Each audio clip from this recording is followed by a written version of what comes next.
Ang alien na pasmado ang bunganga. Beep, beep, beep, beep, beep. Ang tagalupa na viral ang mukha. Bip, bip, bip, bip, bip. Bumibip, bip, bip, bip, bip, bip, bip, bip, bip, bip, bip, bip na ba? Ang lahat, Martian, Beep, beep, beep, beep. Enrico Pañero, Bip, bip, bip, bip, bip.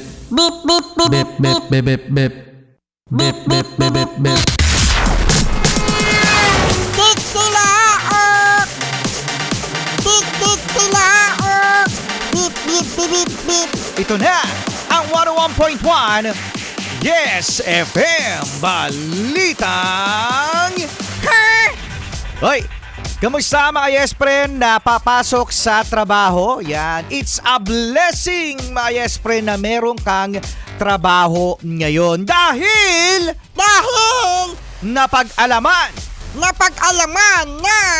napag-alaman Martian mga Yes Friend na lumobo ang bilang ng walang trabaho sa Pilipinas at iyan ang pinakamataas mga Yes Friend sa loob ng 3 taon.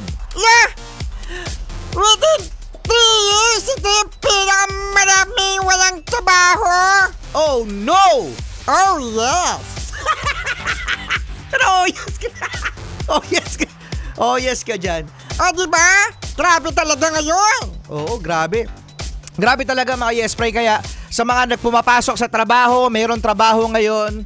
You know, let's be thankful mga Yes Friend at hindi tayo isa sa mga milyong-milyong mga Pilipino na walang trabaho ngayon. At alam nyo ba kung ano ang pinaka-apektado na sektor mga Yes Friend na mga nawalan ng trabaho ngayon sa Pilipinas? Ano yan, Rico Pañero?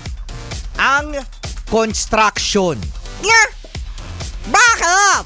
Yan, dahil dito mga Yes Friend sa flood control project. Flood control na naman.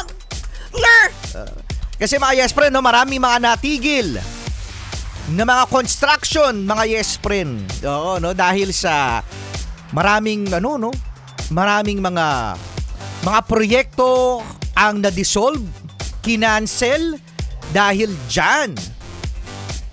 Bakit ganun? Ang dami namang walang construction na. Ang dami namang walang nagtatrabaho dati dyan sa flood control na yan. Kaya nga ghost project eh. Oo nga, no, may point mga Yes Friend, ano? Kung dati ay nadedeklara na ang mga flood project ay tapos na, pero wala naman nangyayari, wala din naman nagtrabaho. Correct. Oo, pero ito nga mga Yes Friend, ang pinupunto natin, kung kayo ay may trabaho ngayon, kung kayo ay abirudo, kung kayo ay wala ng gana mga Yes Friend sa inyong trabaho at nag-iisip kayo na mag-resign, Resign na. Mag-resign ka na. Tagal mo na sinasabi yan 2 years ago pa eh. oo, no? Nasa inyo naman yan mga Yes Friend, diba? Kasi alam nyo, tandaan nyo, kapag kayo ay abirudo at wala ng gana sa pinapasukan yung kumpanya, tandaan nyo mga Yes Friend, walang perfect na kumpanya. Tandaan nyo yan. Oo, asar kayo sa boss nyo, malamang sa malamang yung lilipatan nyo na kumpanya, mas asar ka doon. Tama. Oo, gano. Totoo yan. That's the reality, mga Yes Friend. Ang Gen Z ngayon, sila yung mga mga job hopping, yung mga hindi masyado mapagtiis sa trabaho, mga Yes Friend, at sinasabi nila na, ay, hindi, ano yan? Meron pa ako mapapasukan. O, meron na pasukan. Oh, anyari? Nag-resign ulit.